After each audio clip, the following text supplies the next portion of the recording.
बोल पितर देवता की जय। बुधवार ने अपने अमावस्या है। अमावस्या मतलब पितरां की हुआ करे। अमावस्या जैसी अमावस्या है पितरां की हुए।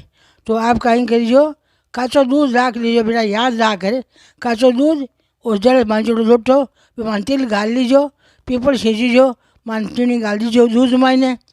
पहले जल सींचो पछे दूध सींचो फिर जल सींच दीजो कि जो हमारा भूलिया चुक्या पितर, 7 पीढ़ी पितर, छोटा दूध पीता गया जगह पितर और अंजिमदा जगह पितर, सब ने कोई दूध ने दूध आने दूध है, जल आने जल है। वो आप मतलब तिरपत आप तिरपत जोईजो और आशीर्वाद दीजो।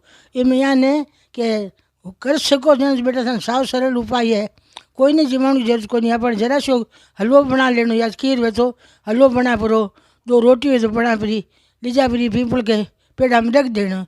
कोई आगे पहले पतला आती नहीं आ गया जान को दूनो मंगाए फिर थाने करोड़ गुणों जी तो फल हुई। बड़े चिड़ी है, कमेड़ी है, कीड़ी है, हर जीव बड़े चुगे बड़े पीपल में पानी भरो देवी है, पानी पी ले थाने बहुत ही धर्म हुई। वो काम से जरूर करो हो सके।